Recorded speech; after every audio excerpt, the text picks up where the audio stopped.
Toute la vie qui fait la beauté du monde, quoi. Né le 26 septembre 1952, Pierre Albuisson est un des graveurs de timbres les plus talentueux de sa génération. Il a réalisé sa première gravure à 12 ans, et depuis, cette passion ne l'a pas quitté.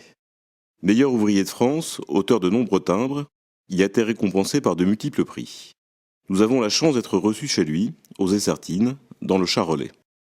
Rendez-vous avec cet artiste généreux, exigeant et passionné par le bel ouvrage. Donc cette maison, c'est un petit peu un témoignage que je laisserai d'une restauration d'une forme de patrimoine, comme aussi le travail que je mène au niveau de mon art et la gravure, et puis aussi la promotion de cet art, de l'estampe, de la gravure en creux sur métal.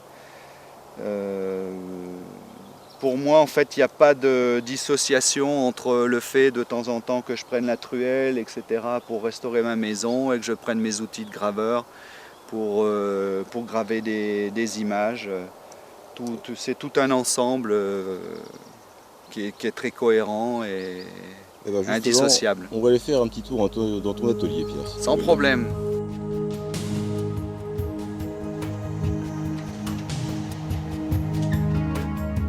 Là, on est dans l'atelier. Dès qu'on rentre, on tombe sur cette machine taille douce Le Deuil à imprimer les gravures. Bon, là-dessus, j'imprime mes gravures artistiques ancrées à la main, tirées une par une, etc. pour les galeries d'art. Et aussi, bien sûr, dans le cadre de la philatélie, mes épreuves qu'on appelle les épreuves d'état, c'est-à-dire que quand on travaille sur un bloc, on corrige progressivement pour arriver à l'image définitive. Et on fait des essais, si vous voulez, pour mener ce travail. On appelle ça des épreuves d'état. Et bien sûr, à Périgueux, sur ce même type de machine, ils impriment les épreuves d'artistes, si chères à nos philatélistes. Donc, sur cette presse, une fois que j'ai fait mon travail de gravure, j'ancre sur la table d'ancrage, de façon à laisser l'encre dans les tailles qui ont été gravées. Je pose ma gravure ancrée dans le calage que j'ai ici, avec une feuille de papier. Une fois préparé, je règle les deux pressions pour calculer les pressions par rapport aux surfaces, etc. Et avec la roue, j'avance progressivement de façon à ce qu'en fait le travail passe sous la pression des deux rouleaux et du plateau. Ainsi, donc, la pression va venir forcer le papier à épouser les tailles et à prendre l'encre en relief sur le papier. C'est ce qu'on appelle l'impression taille douce.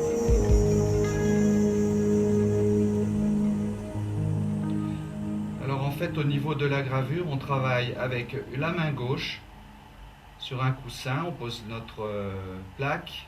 Alors la main gauche sert à pivoter pour ouvrir le plan de travail et la main droite, elle, dirige l'outil. C'est-à-dire qu'en fait, quand ça tourne, c'est plus facile avec la main gauche d'ouvrir l'angle progressivement et donc la main droite s'occupe uniquement de pénétrer dans le métal et de faire la coupe.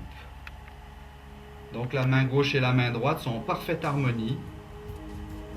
Ce qu'il y a de très agréable aussi dans mon cadre de travail, c'est que quand j'ai la fatigue du travail, les heures de gravure, de temps en temps, je me tourne vers l'espace que j'ai en face de moi, c'est-à-dire ces paysages charolais, vallonnés, cette forêt que j'aime, tout cet environnement qui est à la fois dans mon travail, dans mon œuvre, qui est presque initiatrice un petit peu de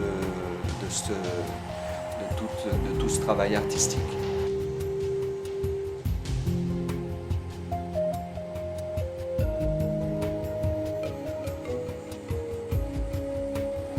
Donc je vais vous présenter quelques outils. Alors les outils de gravure sont des tiges d'acier, soit des tiges à section carrée, rectangulaire, ou avec pour certaines onglettes légèrement arrondies.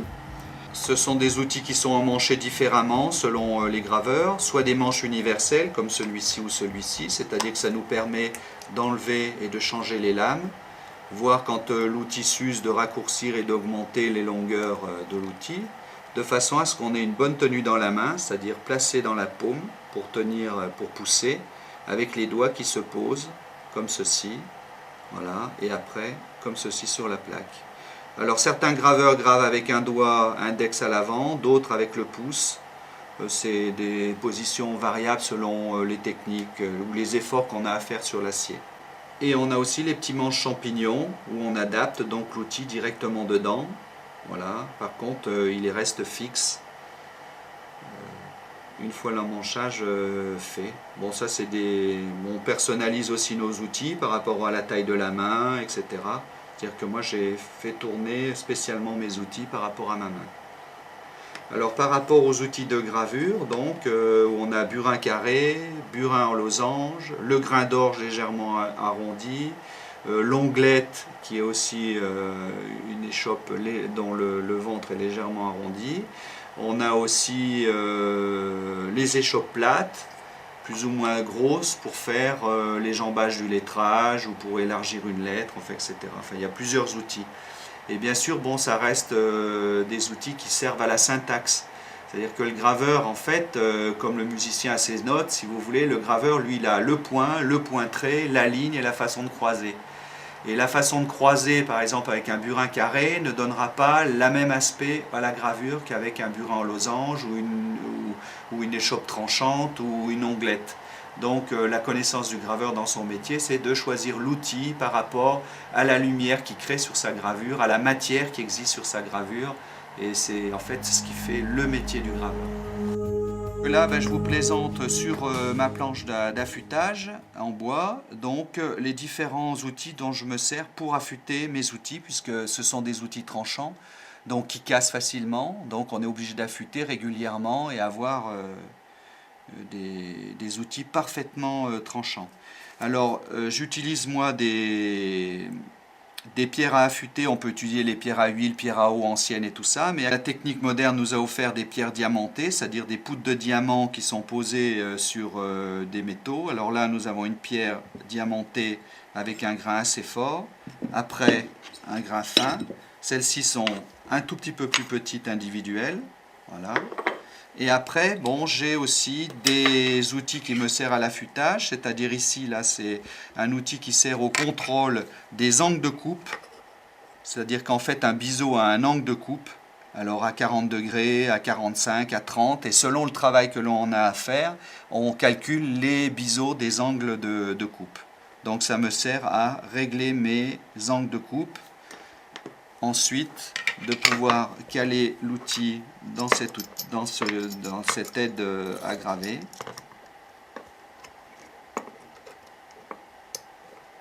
Voilà. Où je maîtrise parfaitement mon angle avec des réglages pour pouvoir, par rotation ou translation, affûter le biseau qui permet de faire le tranchant de l'outil. Alors précédemment on a vu cet outil qui permet de régler vraiment l'angle avec précision l'angle de coupe, mais bien sûr une fois que cet angle de coupe est fait, on peut affûter nous-mêmes directement sur l'acier à l'œil un certain nombre de fois avant de rectifier réellement l'angle de coupe parfait, quoi. Né le 26 septembre 1952, Pierre Albuisson est un des graveurs de timbres les plus talentueux de sa génération. Il a réalisé sa première gravure à 12 ans, et depuis, cette passion ne l'a pas quitté. Meilleur ouvrier de France, auteur de nombreux timbres, il a été récompensé par de multiples prix. Nous avons la chance d'être reçus chez lui, aux Essertines, dans le Charolais. Rendez-vous avec cet artiste généreux, exigeant et passionné par le bel ouvrage. Donc cette maison, c'est un petit peu un témoignage que je laisserai d'une restauration d'une forme de patrimoine, comme aussi le travail que je mène au niveau de mon art et la gravure, et puis aussi la promotion de cet art, de l'estampe, de la gravure en creux sur métal. Pour moi, en fait, il n'y a pas de dissociation entre le fait de temps en temps que je prenne la truelle, etc., pour restaurer ma maison, et que je prenne mes outils de graveur pour graver des images. C'est tout un ensemble qui est très cohérent et Eh ben justement, indissociable. on va aller faire un petit tour dans ton atelier, Pierre. si Sans tu veux. problème.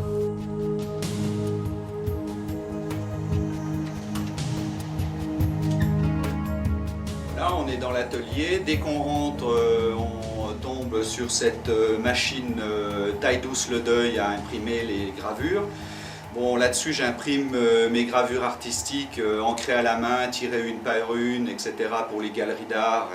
Et aussi, bien sûr, dans le cadre de la philatélie, mes épreuves qu'on appelle les épreuves d'état, c'est-à-dire que quand on travaille sur un bloc, on corrige progressivement pour arriver à l'image définitive. Et on fait des essais, si vous voulez, pour mener ce travail. On appelle ça des épreuves d'état. Et bien sûr, à Périgueux, sur ce même type de machine, ils impriment les épreuves d'artistes, si chères à nos philatélistes. Donc, sur cette presse, une fois que j'ai fait mon travail de gravure, j'ancre sur la table d'ancrage, de façon à laisser l'encre dans les tailles qui ont été gravées. Je pose ma gravure ancrée dans le calage que j'ai ici, avec une feuille de papier. Une fois préparé, je règle les deux pressions pour calculer les pressions par rapport aux surfaces, etc. Et avec la roue, j'avance progressivement de façon à ce qu'en fait le travail passe sous la pression des deux rouleaux et du plateau. Ainsi, donc, la pression va venir forcer le papier à épouser les tailles et à prendre l'encre en relief sur le papier. C'est ce qu'on appelle l'impression taille douce.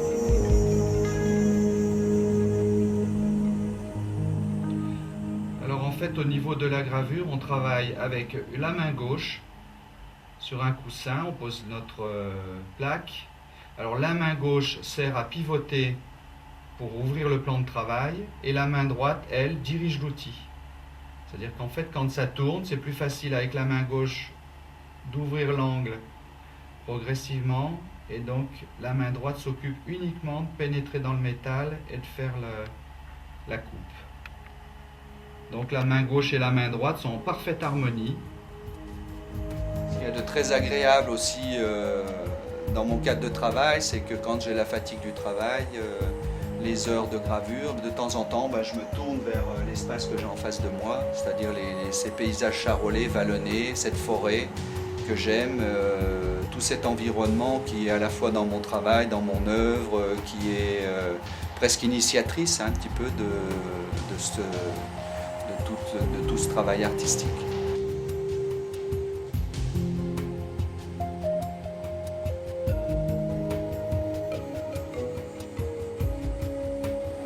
Donc je vais vous présenter quelques outils. Alors les outils de gravure sont des tiges d'acier, soit des tiges à section carrée, rectangulaire, ou avec pour certaines onglettes légèrement arrondies. Ce sont des outils qui sont emmanchés différemment selon les graveurs, soit des manches universelles comme celui-ci ou celui-ci, c'est-à-dire que ça nous permet d'enlever et de changer les lames, voire quand l'outil s'use de raccourcir et d'augmenter les longueurs de l'outil, de façon à ce qu'on ait une bonne tenue dans la main, c'est-à-dire placé dans la paume pour tenir, pour pousser, avec les doigts qui se posent comme ceci, voilà, et après comme ceci sur la plaque. Alors certains graveurs gravent avec un doigt index à l'avant, d'autres avec le pouce. C'est des positions variables selon les techniques ou les efforts qu'on a à faire sur l'acier. Et on a aussi les petits manches champignons où on adapte donc l'outil directement dedans.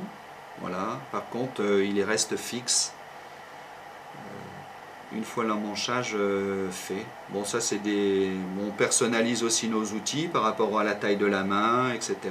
C'est-à-dire que moi j'ai fait tourner spécialement mes outils par rapport à ma main.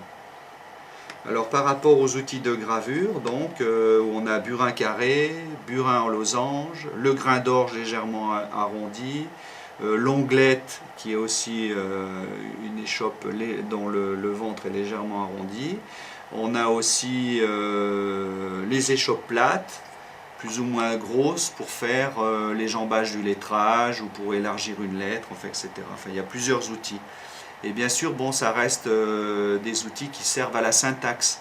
C'est-à-dire que le graveur, en fait, comme le musicien a ses notes, si vous voulez, le graveur, lui, il a le point trait, la ligne et la façon de croiser. Et la façon de croiser, par exemple, avec un burin carré, ne donnera pas le même aspect à la gravure qu'avec un burin en losange ou une échoppe tranchante ou une onglette. Donc la connaissance du graveur dans son métier, c'est de choisir l'outil par rapport à la lumière qu'il crée sur sa gravure, à la matière qui existe sur sa gravure. Et c'est en fait ce qui fait le métier du graveur. Là, je vous présente sur ma planche d'affûtage en bois, donc les différents outils dont je me sers pour affûter mes outils, puisque ce sont des outils tranchants, donc qui cassent facilement, donc on est obligé d'affûter régulièrement et avoir des outils parfaitement tranchants.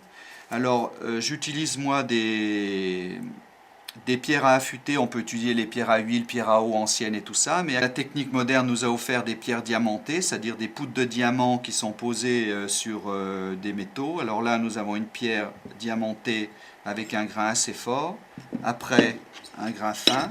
Celles-ci sont un tout petit peu plus petites individuelles, voilà. Et après, bon, j'ai aussi des outils qui me servent à l'affûtage, c'est-à-dire ici, là, c'est un outil qui sert au contrôle des angles de coupe, c'est-à-dire qu'en fait, un biseau a un angle de coupe, alors à 40 degrés, à 45, à 30, et selon le travail que l'on a à faire, on calcule les biseaux des angles de coupe. Donc ça me sert à régler mes angles de coupe.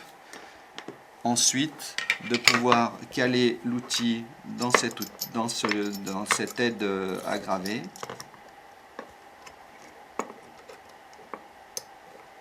Voilà.